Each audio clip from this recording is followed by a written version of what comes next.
მაშასე დილამშვიდობის, ეს არის დღის ნიუსრუმი, მე ვარ ლელა ბაღდავაძე. აჩენს თუ არა კითხვებს გიორგი უძილაურის დაპატიმრება და რა ხდება ქართული ოცნების შიგნით. დასავლეთის ჯაშობის ბრალდებით დაკავებულია ყოფილი ჟურნალისტი, რომელიც წლების განმავლობაში ქართულ ჯგუფის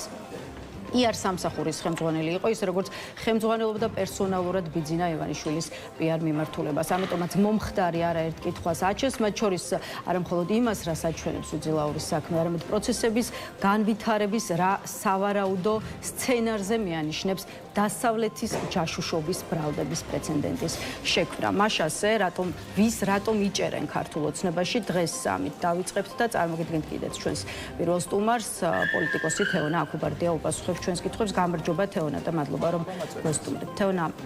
მოდი დავიწყოთ კიდევ ერთი დაკავებით, რომელსაც ხედავთ ქართული ოცნების გუნდის შიგნით, ამჯერად გიორგი უძილაური, ყოფილი ჟურნალისტი, რომელიც კიდევ ერთხელ წლების განმავლობაში ქართულ ჯგუფის და პირადად პერსონალურად ბიძინა ივანიშვილის პიარ სამსახურს ხელმძღვანელობდა და ის საზოგადოებას ახსოვს როგორც მართველი გუნდის ერთგული და გულმხურვალე მხარდამჭერი, რა მიზნითაც როგორც ამბობენ არაერთ Facebook გვერდსაც ამუშავებდა და აი ასეთი გუნდის ასეთ წარმომადგენელზე ახლა ვიგებთ რომ ერთ-ერთი ევროპული ქვეყნის სასარგებლოდ მუშაობდა, ჯაშუშობდა, თურმე სისტემატურად აგროვებდა და გადასცემდა კონკრეტული ქვეყნის სპეცსამსახურს ინფორმაციას. რამდენად სარწმუნოა ის, რასაც ვისმენთ სუსის მხრიდან და თუ კი სახელმწიფო უსაფრთხოების სამსახურის მიერ გავრცელებული ინფორმაცია თქვენთვის არადამაჯერებელია, მაშინ რა ინტერესი უნდა არსებობდეს, რომ გიორგი უძილაურს ესე არასაფუძვლიანად და არასამართლიანად რამე დაბრალდეს? მადლობა მოწვევისთვის. დიახ, გუშინდელმა სუსის ბრიფინგმა თავისი მზაფსიუჟეტიანი სიუჟეტით, ასე რომ ვთქვათ, ამ განვითარების კონკრეტულ ამ საქმესთან დაკავშირებით და შემდგომ უკვე ასევე სუსის მიერ სამთავრობო მედიის გზით მოწოდებულმა ინფორმაციამ თუ ვინ დააკავეს და ივანიშვილის პირადი პრესსამსახურის უფროსი და რომ ის დასავლეთის სასარგებლოდ ჯაშუშობდა, რა თქმა უნდა, გააჩინა უამრავი კითხვა, მით უფრო მაშინ, როდესაც ანონსი მამუკამდინარეძემ გააკეთა ამ დაკავების და მე გაგახსენებთ მას შემდეგ, რაც ის გადააყენეს სუსის უფროსობის თანამდებობიდან, ის იმედის არხზე საუბრობდა იმას, რომ პირველი ჯაშუშის დაკავება, რომელიც აღმოჩნდა ახალგორელი მოქალაქე და რომელსაც გამოისარჩლა არა რუსეთი, არამედ ოკუპირებული ცხინვალის მარიონეტული რეჟიმის ეგრეთ წოდებული საგარეო უწყება, ამას მოყვებოდა სხვა ქვეყნის ჯაშუშების გამოვლენაც. ანონსებით ჯაშუშებთან ბრძოლა მე პირადად არ მინახავს დემოკრატიულ ქვეყნებში წინასწარ, ასე რომ ვთქვათ, გამოცხადებული, მით უფრო მაშინ, როდესაც ერთის მხრივ ჩვენ ხედავთ, რომ კონკრეტულად ამ შემთხვევაში გვეუბნებიან, რომ ივანიშვილის პერსონალური, ასე რომ ვთქვათ, პრესსამსახურის უფროსი, უკრაინოლოგი, პროპაგანდისტი ყოფილა არა რუსეთის, არამედ დასავლეთის ჯაშუში და მე ეს ყველაფერი გამახსენა, ამ ყველაფერმა გამახსენა მათ შორის სუსის ანგარიში მიმდინარე, რომელიც ჯერ კიდევ არ განხილულა პარლამენტში, სადაც მამუკამდინარეძის ხელმოწერილ ანგარიში მკაფიოდ წერია, რომ თურმე დასავლეთი ებრძვის დეზინფორმაციით საქართველოს იმის, რომ საქართველოში ანტიდასავლური განწყობები გააღვიოს. აი ესეთი არანორმალურ დასკვნებთან და ისევე როგორც შეფასებებთან გვაქვს ადგილი და შესაბამისად მაშინ, როდესაც ირაკლი ღარიბაშვილი ორგზის პრემიერი და თავდაცვის მინისტრი ივანიშვილმა ციხეში გაუშვა, მაშინ როდესაც თავისივე, ასე რომ ვთქვათ, ერთგული პირი ბაჩიაშვილი ციხეში გაუშვა, ეხლა უკვე თავისი პროპაგანდისტი გაუშვა ციხეში, თუმცა ჯაშობის ბრალდებით და მე ალბათ ყველაზე ადეკვატური შეფასება ამ კუთხით ლალი მოროშკინისგან ნახეთ და ეს იყო ძალიან საინტერესო უშუალოდ ევროპული ქვეყნის სასარგებლოდ ჯაშუშობას, ამაზე მინდა ვისაუბროთ. ეხლა იცით, რომ ბრიუსელი საქართველოს მოქმედი ხელისუფლების შეცვლის სურვილშია დადანაშაულებული თავად ქართული ოცნების მხრიდან, ისე როგორც მმართველი პარტიის მტკიცებით საქართველოში ბრიუსელს შექმნილი ჰყავს მთელი მძლავრი აგენტურული ქსელი, მათ შორის ოპოზიციის და სამოქალაქო საზოგადოების აქტიური მონაწილეობით, სწორედ იმ მიზნით მისაღწევად, რომ შეიცვალოს ქართული ოცნება და ქვეყნის სათავეში მოვიდეს ძალა, რომელსაც ბრიუსელი უფრო მარტივად გლობალური ომის პარტია და deep state. ხო, აი, ხომ არ მივდივართ იქით, რომ უცხოეთთან, უბრალოდ უშუალოდ დასავლეთთან ნებისმიერი სახის კომუნიკაცია შეიძლება შეფასდეს როგორც ჯაშუშობა. აი, ეს არის მართლაც პირველი ფაქტი, როცა დასავლეთთან ჯაშუშობის ბრალდებით ხდება კონკრეტული პირის დაკავება. შესაბამისად, ასეთი პრეცედენტის გაჩენა, პროცესების განვითარების რა სავარაუდო სცენარზე შეიძლება მიანიშნებდეს. ჩვენ უკვე იქ ვართ, ერთის მხრივ მე გაგახსენებთ ამ რუსული კანონის მიღების ჩავარდნის და შემდგომ მეორეს გზის მიღების პროცესში თუ როგორ უწოდებდნენ ისინი უცხო ქვეყნის აგენტურას კრიტიკულად განსხვავებულად მოაზროვნე პირებს ვერბალურად უწოდებდნენ და შემდგომ როგორ დაიწყო 319 მუხლით გამოძიება საბოტაჟის მუხლს კი ეძახიან, მაგრამ ტრულად განწყობილი ქვეყნების ინტერესების გატარების კუთხით იქნებოდა ეს პოლიტიკური პარტიებზე თუ იქნებოდა ეს მათ შორის სამოქალაქო სექტორის წინააღმდეგ. შესაბამისად, ჩვენ იქ ვართ ბოლოდ აქ საინტერესო იყო ანონსი მამუკა მდინარაძის ეს თითქოს რუსეთის ჯაშუში დაკავება იყო გადმოგდებული, ასე რომ ვთქვათ, მან ესე თქვა, რომ აი სალაპარაკო აღარ უნდა გქონდეს არავის, როდესაც იყო საუბარი 14 წლის მანძილზე ერთი რუსეთის ჯაშუში არ გამოვლენია ქართულ ოცნებას და შემდგომ უკვე გადავიდა სხვა ქვეყნებზე, ანუ გასაგები იყო, რომ აქ შემდეგი უნდა ყოფილიყო ევროპის ჯაშუშის გამოვლენა ბჭყალებში, მაგრამ თვითონ ფაქტი პიროვნება ვინც დააკავეს, ეგ იყო აქ საინტერესო და არა ის რომ ეს ესე მოხდებოდა ბუნებრივია, როდესაც დასავლეთი მტრად არის გამოცხადებული, მათ შორის სუსი საუბრობს, რომ დეზინფორმაციით თურმე დასავლეთის ქვეყნები გვებრძვის და არა რუსეთი, რომელიც სახელმწიფოს 2016 წლიდან რუსული ჰიბრიდული ომის საფრთხედ ქონდა შეფასებული ეს დოკუმენტებში არის. უბრალოდ აქ რატომ უძილაური ეს არის ალბათ საინტერესო და მე არ მაქვს პასუხი ბაჩიაშვილი, ღარიბაშვილი, რატომ უშუალოდ ბიძინა ივანიშვილთან მუშაობდა წლების განმავლობაში. ის გადავიდა საკუთარი ერთგული პირების მოშორებაზე ამ ფორმით და მე არ ფიქრობ, რომ რომელიმე ქართული ოცნების ამჟამინდელ პროპაგანდისტს უნდა გქონდეს 7 ძილის საშუალება, იმიტომ რომ კაცმა არ იცის შემდეგი ვინ იქნება. გასაგებია რომ ყველა ვართ ასე ვთქვათ მტრები ქართული ოცნებისთვის და ის ტოლობის ნიშანს რო სვამს პარტიასა და საქართველოს შორის ესეც გასაგებია ანგარიშის სუსის ანგარიშიდან გამომდინარე, მაგრამ აქ ალბათ თავარი კითხვა უნდა იყოს ქართული ოცნების პროპაგანდისტებისთვის ვინ იქნება შემდეგი და რას უკავშირდება ეს ყველაფერი ფაქტი თავად ქართული ოცნების აქტიურია აი მოდით მათზეც ვისაუბროთ მოროშკინას პოსტი ამას თავად ქართული ოცნების აქტიურ მხარდამჭერებში არაერთი მათგანის პოსტი ვნახეთ და რადგან ლალი მოროშკინას გამოხმაურება ახსენეთ, რამდენჯერმე უთხრათ მაყურებლებს მისი პოსტის შინაარსი, მე რამდენი გულანთებული თანამებრძოლი გავაცილოთ ციხეში. რა ხდება ხალხო, ასეთ კითხვას სვავს მოროშკინა, პრემიერი, სუსის უფროსი მინისტრები, ნუ თუ ყველაფერი ფიქცია იყო, ვინ იქნება შემდეგი, ესეც ერთ-ერთი კითხვა, რომელიც აქვს ლალი მოროშკინას და ის ეხმაურება სწორედ გიორგი უძილაურის დაკავების ფაქტს. აი თავად ქართული ოცნების აქტიური მხარდამჭერების რა განწყობები ჩანს იმ პოსტებში, რომელსაც ხედავთ სოციალურ ქსელებში. ერთი არის გაუკვლობა და მეორეს რომელმაც სისტემური ხასიათი მიიღო, ხო? როგორ უყურებენ თქვენი აზრით თვითონ ქართული ოცნების მხარდამჭერები და პროპაგანდისტებად შეფასებული ადამიანები? მე ვფიქრობ, ეს უნდა იყოს კიდევ ერთხელ იმის მაჩვენებელი, რომ არავის არ დაიცავს ივანიშვილი, მათ შორის იმ ერთგულ პროპაგანდისტებსაც კი, ვინც დღეს ქვეყნის საშინაო და საგარეო კურსს ღიად უპირისპირდებიან ივანიშვილის სახელით და ყველას ექნება საფრთხე იმისა, რომ თავად ივანიშვილმაც კი მოიშოროს არათუ შემდგომ, როდესაც ხელისუფლების ცვლილება მოხდება, მოვეკითხოთ პასუხი. ამიტომ მე საჩვენებს იმას, რომ ძალიან უღირსი საქმეა ივანიშვილის პროპაგანდისტობა და მათ შორის დაუფასებელი და არ ვიცი ახლა კიდევ ერთხელ იმდენი ადამიანი ჩასვა ამ კაცმა თავისივე და საყრდენი პირები რჩება, ანუ ვის ეყრდნობა უკვე ქართული ოცნება და პერსონალურად კიდევ ერთხელ აჩვენებს მის მდგომარეობას და მათ შორის ქვეყნის მდგომარეობას, ეს ახლა როდესაც სუსი პარტიული ინტერესებს იცავს და არა ქვეყნის, მე ვფიქრობ, რომ ეს არის ქვეყნის არ მხოლოდ უსაფრთხოების გამოწვევა, არამედ მათ შორის პარტიის გამოწვევასაც ქმნის ეს ყველაფერი თუ გავთვალისწინებთ წელიწადში ორჯერ შეცვლილ სუსის უფროსს და ის რომ ხა დასავლეთი მტერია და დეზინფორმაციით საქართველოს ებრძვის და აგერ თურმე ჯაშუშები ყავს და არ ვიცი ხა გიორგი ოზულაურს ვინც იცნობს, მეც ვიცნობდი მას წარსულში. ის სიუჟეტი, რომელიც ის ბრიფინგში მოვისმინეთ, მე მახსენებდა ასეთ ფილმებს ჯაშუშებზე და ძალიან შორს იყო იმ რეალობისგან, მე ვფიქრობ, გამომდინარე უძელაურის ფაქტორიდან, რაც უნდა ყოფილიყო. ეს არის ჩემი, ასე რომ ვთქვათ, ვარაუდი, მაგრამ აქ თავარი არა ის არის თუ რა თქვა სულს, არამედ ის რომ დააკავეს პერსონალურად ივანიშვილის პროპაგანდისტი, რომელიც ძალიან აქტიური იყო მედია სივრცეში, თავისი პროპაგანდით და თავისი მოქმედებებით და მათ შორის თქვეს რომ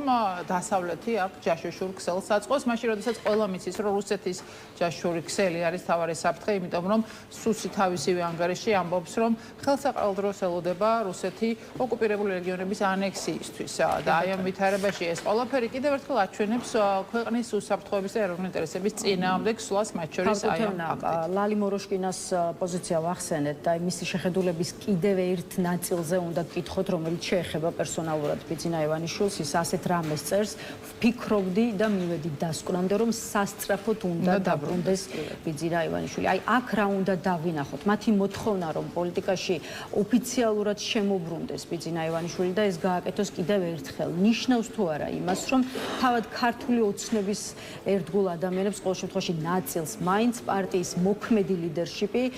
მათი პოლიტიკა და მათი ნაბიჯები ძალიან არ მოსწონთ. მეორე მხრივ აქვე კითხავთ რა შანსია იმის რომ მართლაც ბიძინა ივანიშვილი კიდევ ერთხელ შემოbrunდეს. ბიძინა ივანიშვილი პოლიტიკიდან რომ არსად არ წასულა, ეს პრეზიდენტ ალიევის ვიზიტის დროსაც ნახეთ მის შუშის სასახლეში, მაგრამ აქ ერთის მხრივ ამ ტიპის განცხადებები აჩვენებს იმას, რომ კობხიძეს წყალი აქვს შემდგარი და სხვა პრემიერი უნდა დანიშნოს ივანიშვილმა, ეს ერთი და მეორე რომ მათ ურჩევნიათ რა თქმა უნდა პასუხისმგებელი ამ ყველაფერზე იყოს თავად ივანიშვილი და არა შუამავალი პირი ივანიშვილის. შესაბამისად მე აქ ვფიქრობ, რომ უფრო კობახიძის წინააღმდეგ არის ეს განცხადება მიმართული ვიდრე სიტუაციის გამოსწორების მიზნით. ხა ის რომ ივანიშვილმა არ იცის რას აკეთებს კობახიძე, ეს ალბათ სასაცილოა და ხალბატონმა თავად იცის ასევე, მაგრამ ასეთი ტიპის განცხადებები როგორც წესი მაშინ კეთდება ხოლმე, როდესაც ივანიშვილის მორიგ პრემიერს წყალი შეუდგება და ალბათ ეს ფაზაა ეხლა და კობახიძეს წყალი აქვს შემდგარი, აი სხვა შორის პოლიტიკურ წრეებში არის მოსაზრება და ხშირად გამოითქმის ვარაუდი რომ ხო ირაკლი კობახიძე პრემიერის თანამდებობიდან მალე წავა და მეტიც ერთ-ერთი არაოფიციალური ინფორმაციით რომელიც გამოდის თვითონ ქართული ოცნების გუნდიდან პრემიერ-მინისტრის პოსტზე ივანიშვილის გვარი აქ ნამდვილად არის მის სავარაუდოდ ამზადებენ მაკა ბოჭორიშვილს. აი თუ ხედავთ რაიმე გარემოებას რომ ხო აი კობახიძის წასული ერთი რომ კობახიძე შეიძლება მალე დაემშვიდობოს პრემიერის თანამდებობას და მეორე მხრივ ამ პოზიციაზე მოვიდეს მაკა ბოჭორიშვილი, რომელიც ახლახან დააწინაურეს და ვიცე-პრემიერიც გახდა. რამდენადაც მაკა ბოჭორიშვილი არის ირაკლი კობახიძის კადრი, მე არ ვფიქრობ, რომ ამ ტიპის როქირებამ რაიმე შეცვალოს და თუ ცვლაზეა საუბარი და ბუნებრივია ცვლაზე იქნება საუბარი, უფრო უნდა იყოს ვინმე სხვა ვიდრე ბოჭორიშვილი, მაგრამ აქ ამ შემთხვევაში ერთი ტენდენცია რაც ვიცით ამ 19 წლის მანძილზე არის ის რომ ივანიშვილს არც ერთი თავისი პრემიერი 3 წელზე მეტი არ ყოლია, ეს არის მისი გზა ძალაუფლების შენარჩუნების, ეს ერთი, მეორე ირაკლი კობახიძეს არც ერთი შეღავათი ბიძინა ივანიშვილისთვის არ მოუტანია, ვერც სანქციები მოაშორა მას ამერიკული, ვერც ტრამპთან დაალაგა ურთიერთობა, ვერც დასავლეთთან იმ დონეზე შექმნა საგარეო პოლიტიკა რომ მიიღონ ივანიშვილი ისეთი როგორიც არის, ამაზე ღიად უარი რომ არის ფიქრობ ევროპარლამენტის ანგარიშშიც ძალიან კაფიოდ ჩანს, ისევე როგორც გეოპოლიტიკური ცვლილებების პროცესში და სომხეთში ერევანში 2 სამიტი ევროკავშირის ამისი დასტურია კობახიძემ ვერაფერი ვერ გააკეთა იმ ინტერესის შესასრულებლად, რაც ივანიშვილის მიერ არის საჯაროდ გახმოვანებული, რომ ასეთი როგორიც ვარ მიიღეთ და ასეთი გჭირდებით და ამ პროცესში არაფერი ცვლა არ არის და ვერც პრინციპში წინააღმდეგობა ბოლომდე გაანადგურა, ხო? დღეს ქართველი ხალხის უმეტესობა არათუ ამ წინააღმდეგობის პროცესშია ჩართული, არამედ კაფეოდ ხედავს, თუ როგორ გაძვირდა და გაუარესდა ცხოვრების ხარისხი. სხვადასხვა ტიპის პროტესტები არის სხვადასხვა პოლიტიკური თუ სოციალური მოთხოვნები დღეს საქართველოში. შესაბამისად, კობახიძემ ვერც ივანიშვილის ინტერესი ვერ შეასრულა აი ამ წლების მანძილზე და მათ შორის მე ვფიქრობ, რომ ის ივანიშვილის 3 წლიანი ტრადიციული ვადაც ძალიან უახლოვდება მის პოლიტიკური კარიერის დასრულების ვადას. შესაბამისად ესეც მოხდება. აქ თავარი არის არა ის თუ ვინ მოვა, არამედ რას დათმობს ივანიშვილი ამ გეოპოლიტიკური ცვლილებების დროს. ის რომ ცვლილებები არის, მე ვფიქრობ ძალიან მკაფიო გამოხატულება იყო ერევნის სამიტი, 40-ზე მეტი ევროპელი ლიდერი ერევანში, სადაც არც ომია, მიუხედავად იმისა, რომ აქ ივანიშვილი გვეუბნებოდა, რომ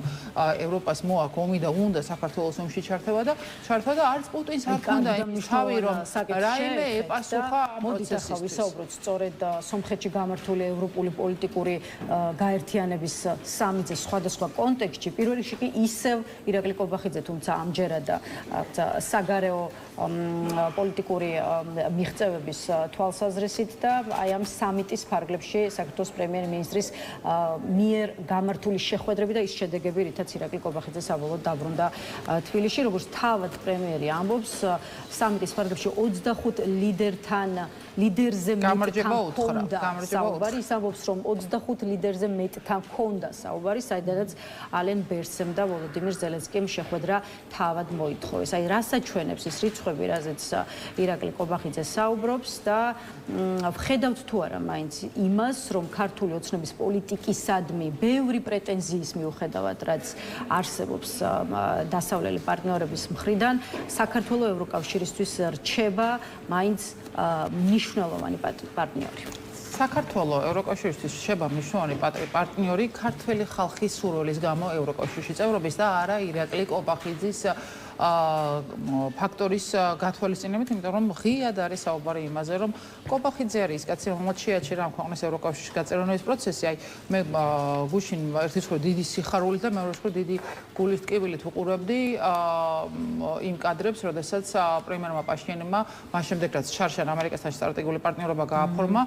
ამ სამიტზე ორ დიდ ევროპულ ქვეყანასთან, დიდი ბრიტანეთთან და საფრანგეთთან სტრატეგიული პარტნიორობა გააფორმა. ეს ყველაფერი საქართველოს ჰქონდა და 2 წლის წინ დააკარგვინა ივანიშვილმა ეს შესაძლებლობა ქვეყანას და მათ შორის ის ინვესტიციური პროექტი, რომელიც საფრანგეთთან სტრატეგიული პარტნიორობის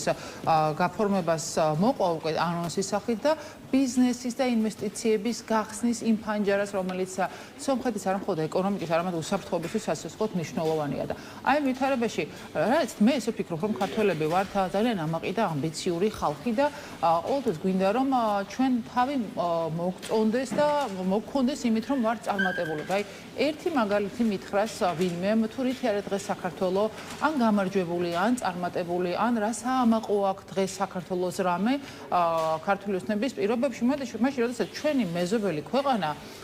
იღებს 40-ზე მეტ ევროპელ ლიდერს და პირველი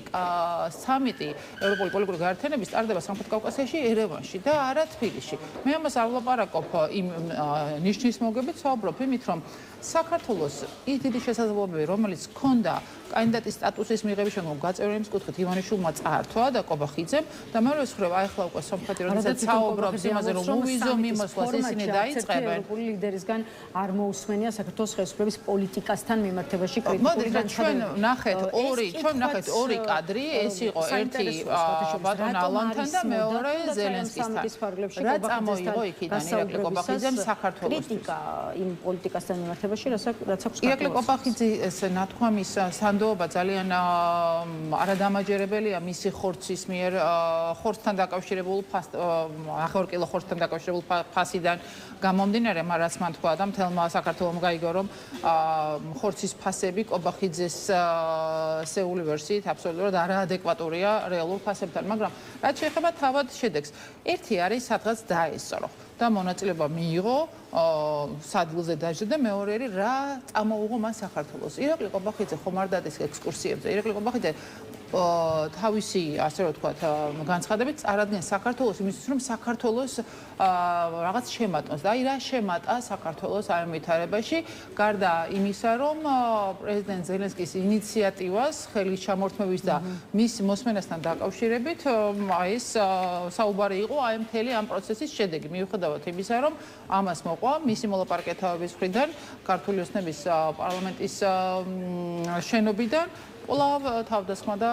იერიში ზელენსკიზე და ამ ვითარებაში არაფერი სიკეთის მოტანა მათ არ შეუძლიათ არც წასვლით და აღარც არ წასვლით და მათ შორის საგარეო საქმეთა სამინისტროს ეს მტრული განცხადება ევროკავშირის ანგარიშთან დაკავშირებით რა თქმა უნდა კიდევ ერთხელ მოწმობს იმას რომ ისინი იცავენ თავიანთ ძალაუფლებას იმ ანგარიში ჩანაწერი იმასთან დაკავშირებით რომ ქართული ოცნება ცალკეა და ქართველი ხალხი ცალკე და რომ მათ შორის ჩანაწერი რაც ირაკლი ღარიბაშვილთან დაკავშირებით არის სერიოზული გამოწვევა მათთვის ეს იყო თავდაცვის გამო გაკეთებული განცხადება იმიტომ რომ თუ ვინმე პოლარიზაციას ამ ქვეყანაში თესავს ეს არის თავად ირაკლი კობახიძე თავად მისი მოლაპარაკე თავები რომლებიც აპირისპირებენ საკუთარ ხალხს და ჩვენ როდესაც ერთი ქვეყანა გვაქვს ერთი ხალხი ვართ და როდესაც ყველას გვინდა რომ ეს ქვეყანა იყოს შემდგარი და წარმატებული აი ამ პროცესში მას შემოაქვს პოლარიზაცია და ამას აბრალებს ევროკავშირს და ევროპარლამენტს ეს კიდევ ერთხელ თავდაცვის და სისუსტის მაჩვენებელია და არა იმ ძალის რომელიც ჩვენ ვნახეთ პაშინიანის შემთხვევაში როდესაც ევროპის დედაქალაქად იქცა იმ 2 დღის მანძილზე ერევანი და რა თქმა უნდა მე დარწმუნებული ვარ მიუხედავად პოლიტიკური სიმპათია ანტიპათიისა ყველა ქართულს უნდა რომ ეს ყოფილიყო მათ შორის ახაც თბილისში აუცილებლად გითხავთ ისე არ გაგიშვებთ იქამდე უშუალოდ საქართველოსთან დაკავშირებული ეს ნაწილი რომ ამოვწუროთ აი ჯამში ხა სამხრეთ კავკასიაში ვხედავთ მნიშვნელოვან ძვრებს ხო დონალდ ტრამპის ადმინისტრაციისა და ევროკავშირის გააქტიურება სახეზეა შესაბამისად რამდენად გვაძლევს ეს გააქტიურება მაინც იმედს იმისა რომ საქართველოს მიუხედავად ყველაფრისა რუსეთის გავლენის სივრცეში საბოლოოდ არ იძლევა ამ იმედს. მოდით ესე ვთქვათ, საქართველოსთან დაკავშირებით ღიად საუბრობენ ევროპიდან, რომ დღეს საქართველო არის რუხ ზონაში და ამ რუხი ზონიდან შემდგომ უკვე გადასვლა ბელორუსიზაციის სცენარში ძალიან მარტივია, მაგრამ ის რომ შეერთებული შტატების კაფეო ინტერესი იყო გამოხატული ჩვენ ორ მეზობელთან და მათ შორის GDVNC-ის ვიზიტიდან გამომდინარე ჩვენ სამეზობლოში ის რომ ევროკავშირი კიდევ უფრო მეტად ეჭიდება სომხეთს იმ სამშვიდობო შეთანხმებიდან გამომდინარე რომელიც უკავშირდება ერთის მხრივ ახალი დერეფნის გახსნას და ასევე ტრანზიტო პოტენციალიდან გამომდინარე ხა სტრატეგიული პარტნიორობის გაფორმება ამერიკასთან, საფრანგეთთან, დიდი ბრიტანეთთან არ არის პატარა ამბავი, რომ მაშინ როდესაც ქართულმა მოუცნებამ ეს ყველაფერი საქართველოს დააკარგრა. შესაბამისად, მე ვფიქრობ, რომ ეს გეოპოლიტიკური ცვლილება ისევე როგორც რუსეთის საგულისხმო და მნიშვნელოვანი დასუსტება მაშინ როდესაც ზემპაბედის ვერ აღნიშნავს პუტინი წითელ მოედანზე ისე რომ არ ეხვეწოს ზელენსკის რომ ცეცხლის შეწყვეტა მოახდინოს 9-ში სამხრივად. ეს კიდევ ერთხელ აჩვენებს რომ შეუძლებელია ამ ხანში საბოლოო ჯამში ბელორუსიზაციის სცენარი და ბოლომდე რუსული გავლენის გაფორმება. დამკვიდრებული არის, მაგრამ გაფორმებული არ არის. მაგრამ აქ თავარი საკითხი არის ის თუ რამდენად შეუძლია ივანიშვილს გონს მოეგოს, მიხვდეს რომ გეოპოლიტიკური სიტუაცია აბსოლუტურად შეიცვალა და შეიცვალა არა ისე როგორც მას ეგონა, როდესაც ფსონსდებდა რუსეთის გამარჯვებაზე, არამედ საწინააღმდეგოდ 2012-ში საუბრობდა რომ სომხური მოდელი მისთვის მისაღები იყო და ეხლა 26-ში ჩვენ ხედავთ სომხეთის სად არის რამდენად ევროპული დედაქალაქი გახდა 4-5 მაისის დღეებში და სად არის საქართველო და რომ რუსეთს არაფრის თავი არ აქვს მან დაკარგა სომხეთი როგორც სტრატეგიული სამხედრო პოლიტიკური პარტნიორი მან დაკარგა აზერბაიჯანი და მას აჩვენებს ის გავლენები რომელიც აი ამ ომიდან გამომდინარე მას ჰქონდა ერთ-ერთი მას აქვს ახლა დღეს საქართველოში გავლენის შესაძლებლობა მაგრამ ესეც არ იქნება დიდი ხნით მე დარწმუნებული ვარ და თავარი არის ამ გეოპოლიტიკური სიტუაციის გამოყენება იმისთვის რომ არ ვიყოთ მენიუში და ვიყოთ მაგიდასთან. აუცილებლად უნდა დაუთმოთ ცოტა დრო იმ შეხვედრასაც, რაც სწორედ ერევნის სამიტის ფარგლებში ნახეთ ირაკლი კობახიძესა და ვოლოდიმირ ზელენსკის შორის, მით უფრო რომ ბოლო წლების განმავლობაში ეს იყო რეალურად პირველი კომუნიკაცია ორი ქვეყნის ხელმძღვანელ პირებს შორის, რა ფაქტსაც ყველა მიესალმება და იწონებს, თუმცა გაჩნდა არაერთი კითხვა მათ შორის იმის შესახებ, ხომ არ შეიძლება ორი ქვეყნის ურთიერთობაში ბოლოს და ბოლოს გაჩნდეს გარკვეული პოზიტიური ძვრები და სხვათ შორის რიგი ანალიტიკოსი ამას არ გამორიცხავს და მეტიც მაგალითად ვალერი ჩეჩელაშვილი რომელიც გუშინ ჩვენი სტუმარი იყო ფიქრობს რომ უახლოეს მომავალში უნდა ველოდოთ უკრაინის ელჩს თბილისში და საქართველოს ელჩს კიევში. ხო აი თქვენ თუ გაქვთ ოპტიმისტური განწყობა რომ კობახიძე ზელენსკის გამოლაპარაკებას კონკრეტული დადებითი შედეგები მოჰყვა. მოდით თუ საუბრობთ იმაზე, რომ სტრატეგიული პარტნიორობა აღდგეს უკრაინასა და საქართველოს შორის, რომელიც წლების მანძილზე საქართველოს ჰქონდა, მე ამას არ ვეღოდები სრულფასოვან გაჯარსაღებას. თუ საუბრობთ იმაზე, რომ შესაძლებელია საქართველოს ელჩი კიევში დაბრუნდეს კიევში, თბილისიდან და უკრაინის ელჩი საქართველოში, რომელიც დანიშნულია უკვე წელიწადზე მეტია, ჩამოვიდეს კიევიდან თბილისში, ეს შესაძლებელია იმისთვის, რომ მინიმუმ საკომუნიკაციო არხი არსებობდეს დიპლომატიური პროტოკოლის შესაბამისად, მაგრამ სხვა დიდ ცვლილებას ამ მოცემულობაში, მათ შორის იმ შეფასებებიდან გამომდინარე, რომელიც ქართული ოცნების მოლაპარაკე თავების მხრიდან იყო ამ ფონზე და პაპუაშვილის პირველ რიგში, რომელიც კვლავ თავს დაესხა უკრაინას და თქვა, რომ მოუწია ზელენსკის კობახიძისთვის ხელის ჩამორთმევა, ოღონდ რატომ მოუწია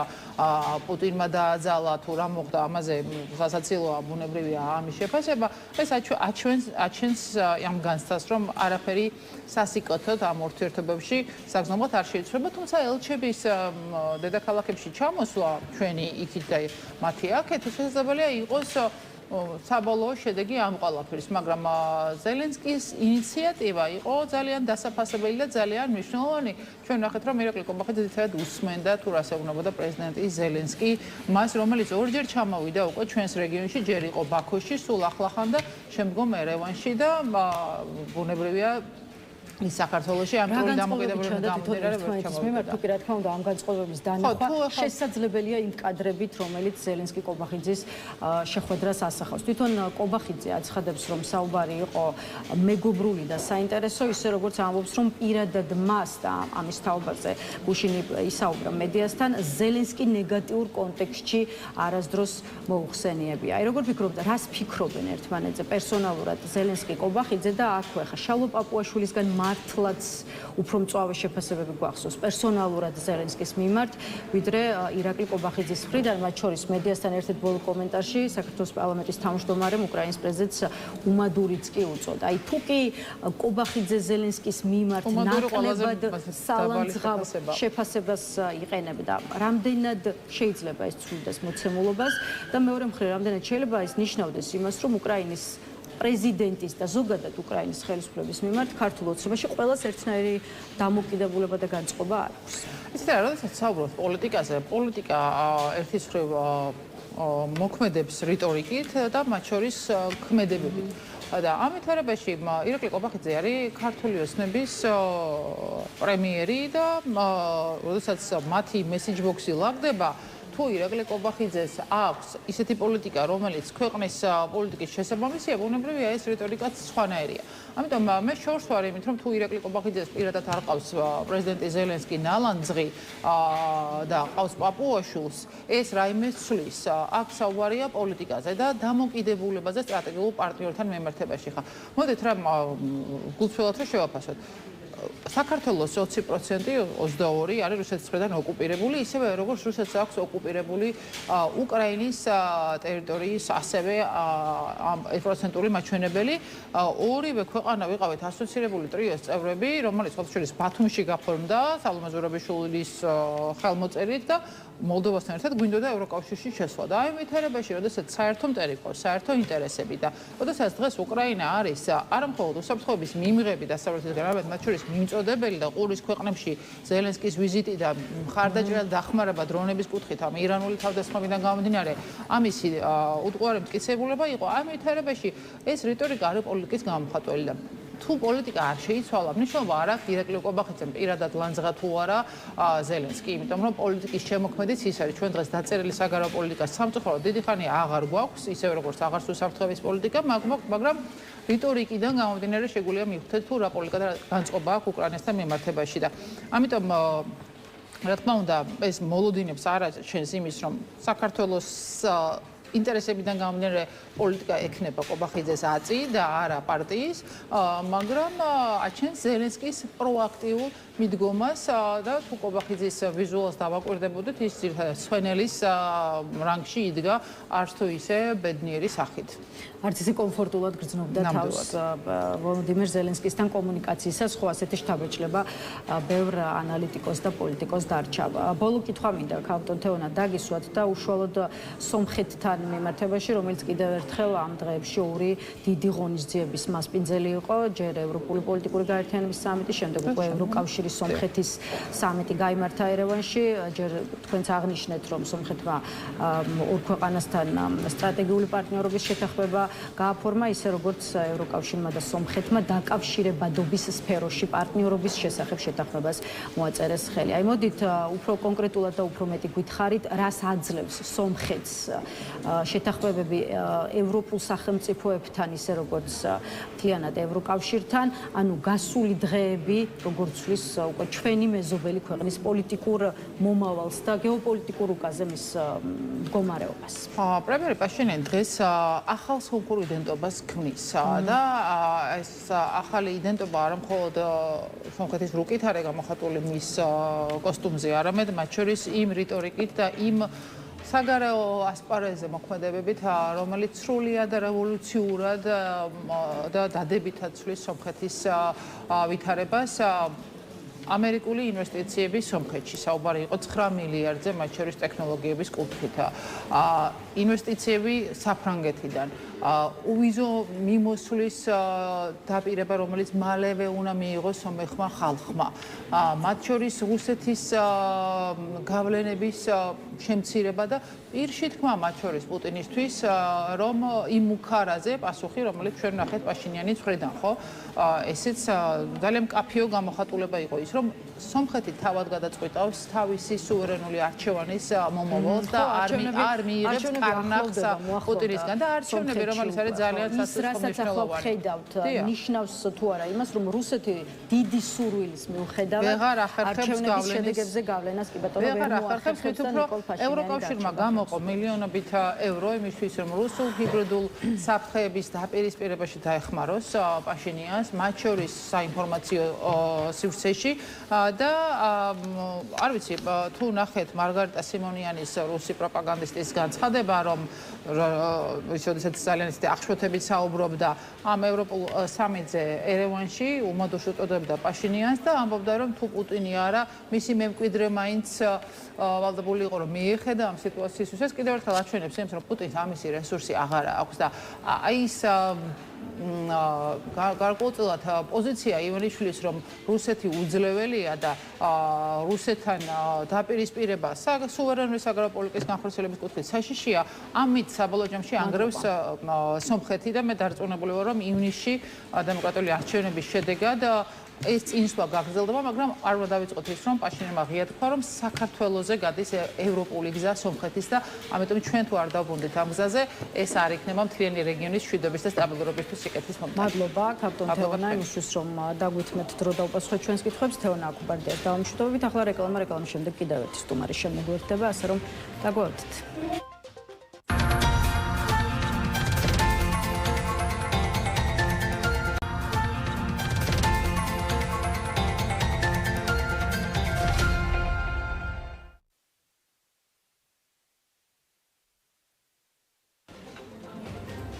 მაშასე რეკლამა დასრულებულია, ბრუნდებით პირდაპირ ეთერში და წარმოგიდგენთ ჩვენს კიდევ ერთ სტუმარს, გახარია საქართველოს წარმომადგენელი ანა დადიანი შემოგვერთდა. გამარჯობა ანა და მადლობა სტუმრობისთვის. გამარჯობა, მადლობა მოწვევისთვის. ანა, გადაცემის ეს ნაწილიც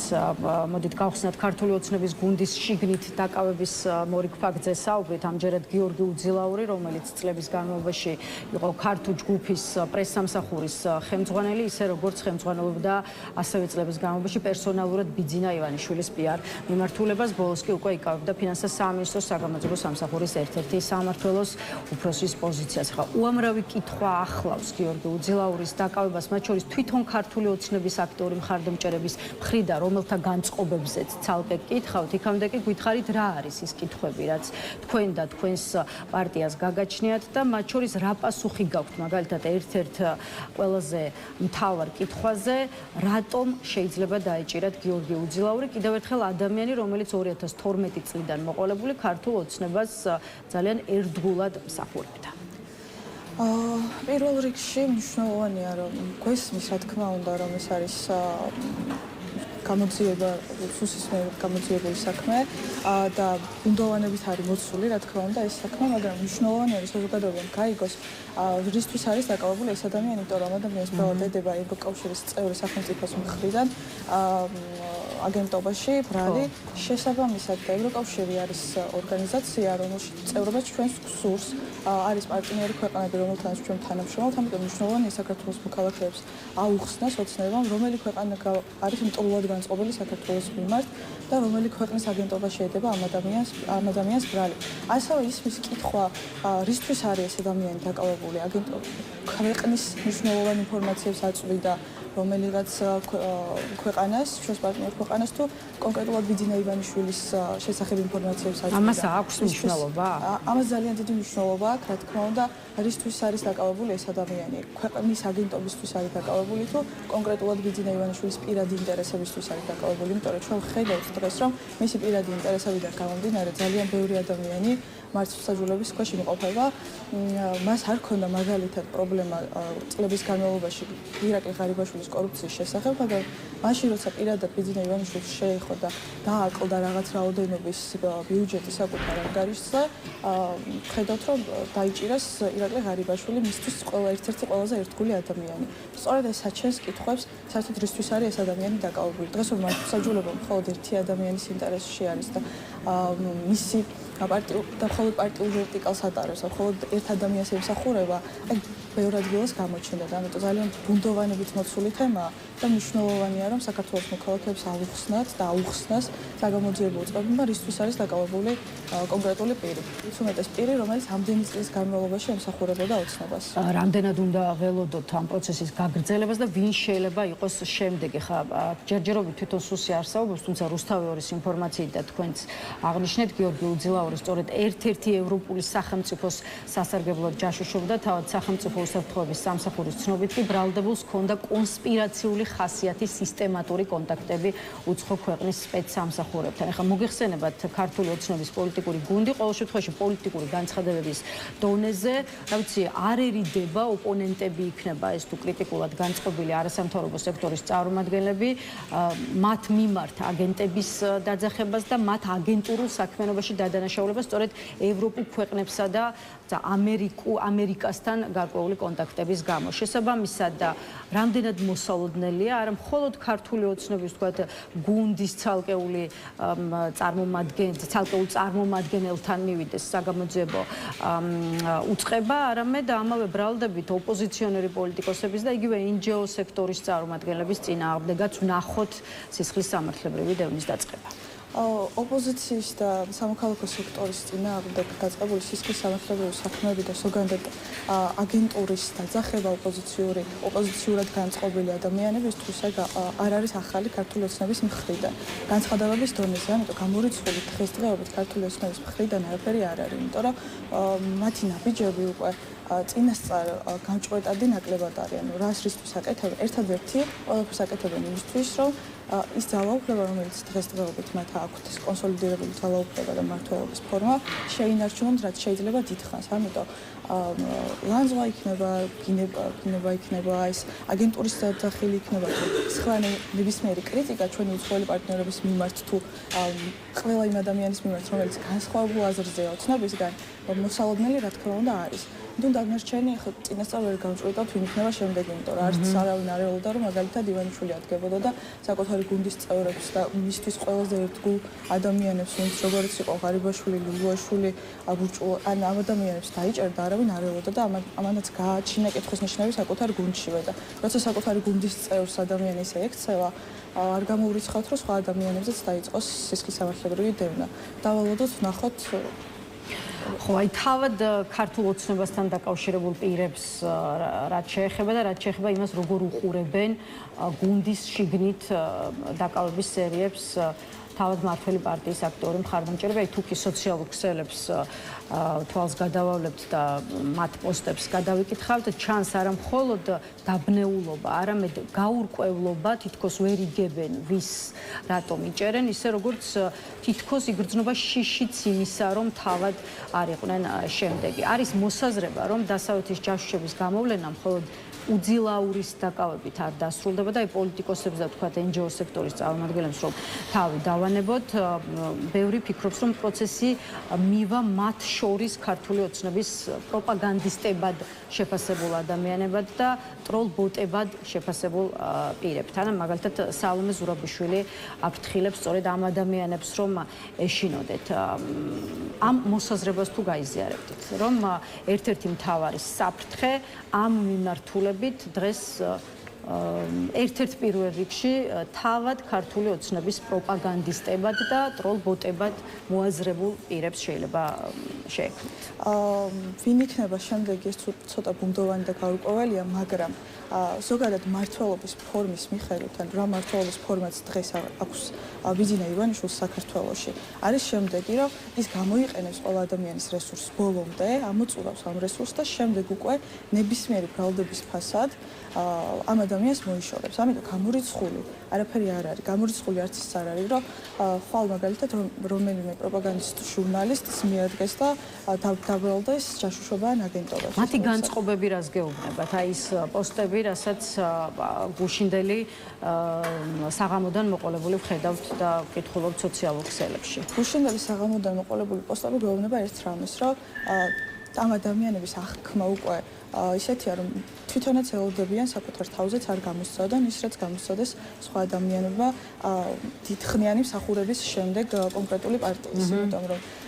როცა ამხელა რანგის ადამიანებს იჭერენ რიგითი პროპაგანდისტის ან რიგითი ოცნების წევრის დაკავება უკვე გასაკვირი მათთვის არ იქნება. ამიტომ ეს შიში რა თქმა უნდა ლოგიკურია და შიშიც ამ ადამიანებს აქვთ. თუმცა ვერ ხედავთ ერთ მნიშვნელოვან რამეს, ვერ ხედავთ, რომ ეს ადამიანები რაღაც კონკრეტულ ნაბიჯებს გამმენ იმის წინააღმდეგ, რაც დღეს ჩვენს ქვეყანაში ხდება. ამიტომ ამ ადამიანებმა ალბათ ხმა უნდა ამოიღონ და უნდა დააფიქსირონ საკუთარი პოზიცია იმ პროცესების მიმართ, რა პროცესებიც დღეს ქვეყანაში ხდება და რა მმართველობის ფორმაც დღეს ქვეყანაში ჩამოყალიბდა. კეთილი კიდევ ერთი პოლიტიკური პერიპეტიების ფონზე არ მინდა რომ ყურადღების მიღება დაგვრჩეს საკითხები, რაც უშუალოდ ჩვენი მოქალაქეების ყოველდღიურობას ეხება, მაგალითად ერთ-ერთი ასეთი თემა ფასებთან დაკავშირებული პრობლემა, ამიტომ მინდა რომ ახლა ცოტა დრო ამ საკითხსაც დავუთმოთ და გითხარით რა გაქვთ უკვე ამ მიმართულებით საქმე, იმიტომ რომ იცით ფასების შემსწავლელმა კომისიამ რამდენიმე დღის წინ დასკვნა დადო, რასაც თავის მხრივ მეორე დღეს ერთი ორის მიყოლებით მოყვა არაერთი ქსელური მარკეტის განცხადება, ნიკორა, გუდვილი, დეილი ჯგუფი და ასე შემდეგ. ყველა მათგანის პოზიცია არის ერთი და იგივე, ამბობენ რომ შექმნიან პირველადი მოხმარების პროდუქციის კალათას და გადაახალისებენ ფასებს სწორედ პირველადი საჭიროების პროდუქტებზე. აი როგორ უნდა შეფასდეს ის, რომ ყველა ქსელური მარკეტის პოზიცია ერთმანეთს ემთხვევა და არის ერთი და იგივე. რატომ არ აქვს ერთს მაინც განსხვავებული პოზიცია და მეორე მხრივ მიდგომა, რასაც მათი მხრიდან ვისმენთ ბიზნესის პოზიციას გულისხმობ, რამდენად მიგვიყვანს პრობლემის რეალურ მოგვარებამდე? კი ბატონო, პირველ რიგში აუცილებლად უნდა ითქვას, რისთვის შეიქმნა ეს ფასების შემსწავლელი კომისია, ხო? გამოვიდა ბატონი პრემიერი 4 თვის წინ და თქვა, რომ საქართველოში ფასები ევროპასთან შედარებით მაღალია, ამიტომ უნდა ვიზრუნოთ ფასების შემცირებაზე და ფასების შესამცირებლად ჯერ სუსის შეუშვა სუპერმარკეტებში და შექმნა სამთავრობო კომისია და შემდეგ უკვე საპარლამენტო კომისია, რომლის მუშაობის პროცესშიც გამოიკვეთა, რომ მხოლოდ ბიზნესის წარმომადგენლები დაიბარეს საფთიაქო ქსელის წარმომადგენლები, დაიბარეს საწვავის ქსელის წარმომადგენლები, თუმცა ამ კომისიაზე ვერ ვიხილეთ რეალურად ის უწყებები, რომლებიც პირდაპირ გავლენას ახდენენ ფასებს უნდა აკონტროლებდნენ დღეს ქვეყანაში. ესეთი არის ეროვნული ბანკი, ასეთია საქსტატი, ასეთია კონკურენციის სააგენტო. ეს სამი უწყება არის ის უწყება, რომელიც პირდაპირ გავლენას ახდენს ფასწარმოქმნის სისტემაზე. ეროვნულმა ბანკმა უნდა აკონტროლოს ინფლაცია და კონკურენციის სააგენტომ უნდა აკონტროლოს როგორ არის კონკურენცია დაბალანსებული და მომხმარებელთა უფლებები, როგორ არის დაცული ჩვენს ქვეყანაში. ხო, ნუ მივიღეთ ან საბოლოო ჯამში თამაში ის რაც მივიღეთ დაასკვნა საპარლამენტო კომისიის სადაც ისრები გადატანილია ბიზნეს სექტორზე და ისევ ბიზნესის რეაქციამდე რომ მივიდეთ რამდენად ადეკვატურია მათი პასუხი იმ დასკვნაზე რასაც ვკითხულობთ და ბარემ კიდევ ერთ კითხვასაც დაგისვათ მთავრობა ბიზნესთან გარიგებაშია დადანაშაულებული სწორედ იმ პოზიციის გამო რასაც ქსელური მარკეტების მხრიდან ვისმენთ ეთანხმებით მათ ვინც ფიქრობს რომ სუპერმარკეტების განცხადებები რეალურად მთავრობის ადმინისტრაციაში დაიწერა და მთავრობის დავალებით გავრცელდა ის რომ ბიზნესი გარიგებულია ოცნებასთან ამას თვითონ ოცნებაც აღიარებს მაგალითად წინასაარჩევნოდ ბატონი კალაძე იყო გამოსული რომელმაც პირდაპირ თქვა რომ 99% ბიზნესის არის ჩვენი შემომწირველი და დამფინანსებელია როგორც ღია წყაროებით ასევე ფარული წყაროებით ხო ასევე დასკვნა ამბობს იმას რომ საქართველოს ბაზარი კონკურენტულია კომისიის ხდომებზე რო შეგვეხედა ვნახავდით რომ არც ერთი ბიზნესმენის მიმართ რომელიც წარმოდგენილი იყო ამ კომისიაზე წინააღმდეგობა და კრიტიკა დიდად არ მიგვისმენია ქართული ოცნების მხრიდან მნიშვნელოვანია ითქვას ერთი რამ როცა ნოემბერში სანამ კომისია შეექმნებოდა მაგალითად რაღაც პროდუქტი თუ ღირდა ლარი და დღეს კომისიის დასრულების შემდეგ ღირს ლარი ნახევარი და ხვალ თუ გახდება ლარი და 40 ეს არ ნიშნავს იმას რომ ფასები ქვეყანაში შემცირდა მსგავსი манипуლაციური ქმედებები შეიძლება განახორციელონ კი ამ კომპანიებმა რომლებიც 10 თეთრით მაგალითად გააიაფებენ 50 თეთრით გაძურებულ პროდუქტს თუმცა ეს არ ნიშნავს რეალურად იმას რომ ჩვენი მოქალაქეები მიიღებენ იაფ პროდუქტს ხელმისაწვდომ ფასად ეს არის ერთ-ერთი მნიშვნელოვანი რამ ყველაზე აქვე დავამატებ ერთ რამეს ჩვენ არ გვქონდა იმის მოლოდინი კომისიაში ვიყავით წარმოდგენილები და არ გვქონდა იმის მოლოდინი ეს ხელისუფლება შეძლებდა ფასების შემცირებას იმიტომ რომ ფასების სწორედებით არის გამოწვეული მაგალი ფასები რა კორუფციაც და კარტერული გარიგებებიც ბიზნესსა და სახელმწიფოს წარმომადგენლებს შორის დღესდღეობით არის ამიტომ ერთადერთი რეალური და ხელშესახები იქნებოდა ამ შემთხვევაში ის შეთავაზება რაც ჩვენი მოქალაქეების ყოველდღიურ საჭიროებებს დააკმაყოფილებდა მინიმალური დოზით მაინც რაც არის მინიმალური ხელფასი და პენსიის ზრდა რაზეც ოცნებამ რეალურად უარი განაცხადა აქაც გამოჩნდა რომ მათი მიზანი არა ჩვენი მოქალაქეების ყოველდღიური ყოფის გაუმჯობესება არამედ მხოლოდ საკუთარი ინტერესებიდან გამომდინარე მოქმედება იმიტომ რომ მიხვდნენ რომ ფასები მოსახლეობას აწუხებს კიდევ მოსალოდნელია ფასების ზრდა იმიტომ რომ 5.9%-იანი ინფლაცია აქვს ქვეყანაში შესაბამისად ეს ფასების ზრდა როგორღაც ისე უნდა გაემართლებინათ რომ არც ბიზნეს დაბრალებოდა და კომისიის დასკვნამ ბიზნეს არ დააბრალა და არც ოცნების ხელისუფლებას არ დაბრალებოდა ფასების გაზრდა და გადაიტანეს სხვა მიმართულებებით მადლობა ანა სტუმრობისთვის ანა დადიანს რომელიც წარმოადგენდა პარტია გახარია საქართველოსთვის დამოუკიდებლობით დღის ნიუსრუმიც ამით ასრულებს მუშაობას შესაბამისად ერთმანეთს ხვალ 11-ზე შევხვდებით ნახვამდის